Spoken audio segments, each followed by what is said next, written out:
नमस्कार, मैं हूं जूही वर्मा। बिहार में चुनाव आ चुके हैं और अब बारी है ओपिनियन पोल्स की, जो अलग अलग राय दे रहे हैं।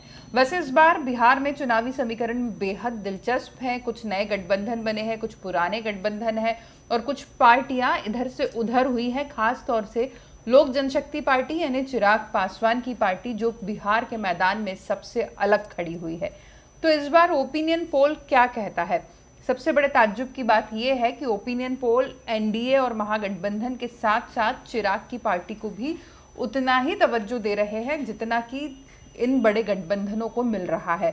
लेकिन उससे भी ज्यादा चौंकाने वाली बात यह है कि जो नतीजे चिराग पासवान की पार्टी को मिल रहे हैं वो कम से कम ये हम कह सकते हैं कि चिराग पासवान के लिए बेहद निराशाजनक हो सकते हैं।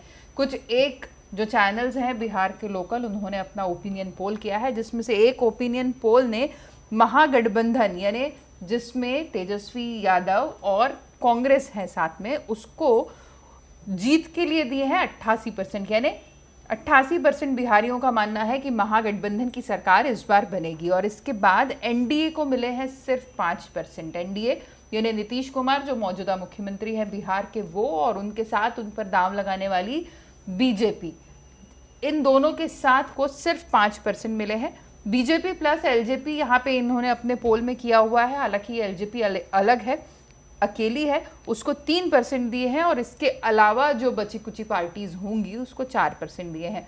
यानी ये जो पोल है ये कहता है कि 88% जो है वोट जीत वो तेजस्वी यादव के गठबंधन महागठबंधन को मिल रही है। इसके अलावा एक और ओपिनियन पोल हुआ है, अगर हम उसकी बात करें तो इस ओपिनियन पोल में इस तरह के सवाल हुए थे, आप स्क्रीन पर देख सकते हैं कि किस पार्टी को कितनी सीट मिलेगी, जिसमें एनडीए को दी गई थी 175 सीटें और आरजेडी को दी गई थी 50 सीटें। पहला ऑप्शन था जिसमें 12% लोगों ने माना है कि हाँ ये हो सकता है, यानी एनडीए को 175 सीटें मिल सकती हैं। एक अगला ऑप्शन था एनडीए को 130 और महागठबंधन को 90, 5% ही लोगों ने इससे एग्री किया है। एनडीए को 111 और महागठबंधन को 123, 7% ने ही इसको एक्सेप्ट किया है कि हाँ ऐसा हो सकता है। एनडीए को 50% और महागठबंधन को 180 प्लस सीटें। जिस ऑप्शन में ये लिखा गया है उसे मिले हैं 56% वोट। यानी ये ओपिनियन पोल फिर से ये साबित करता है कि महागठबंधन की सरकार पर लोग ज्यादा खुश नजर आ रहे हैं। इसके अलावा एक और ऑप्शन है एनडीए को 35 और महागठबंधन को 200, उससे सिर्फ 19% लोगों ने किया है। यानी यहाँ थोड़ा सा असमंजस्य भी है लोगों में इस ओपिनियन पोल में। और जितने भी ओपिनियन पोल्स हैं उन सबका एक कॉमन ओपिनियन निकालकर एक पोल बनाया गया है जिसे नाम दिया गया है बिहार का सुपर ओपिनियन पोल। तो ये सुपर ओपिनियन पोल जो है वो भी महागठबंधन के पक्ष में ही नजर आ रहा है, जो ये कहता है कि एनडीए को 87 से 96 सीटें मिलेंगी।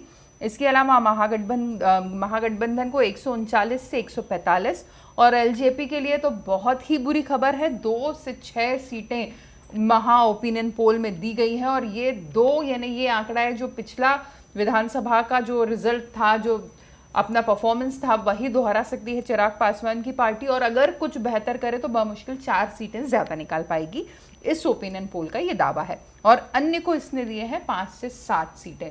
तो अब ओपिनियन पोल के आंकड़े बहुत दिलचस्प हैं।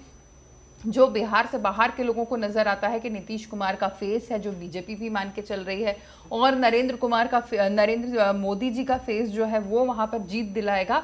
लेकिन जो बिहार के स्थानीय ओपिनियन पोल्स हैं उनका दावा जो कहता है वो ये है कि तेजस्वी की पार्टी और उसके साथ में कांग्रेस का जो गठबंधन है वो जीत हासिल करेंगे। अब दिन बहुत कम बचे हैं और नतीजे सबके सामने होंगे ही, कौन सा ओपिनियन पोल ठीक है और ये ओपिनियन पोल क्या वाकई सही नतीजे दे रहा है, बहुत जल्द इसका खुलासा हो ही जाएगा। नमस्कार।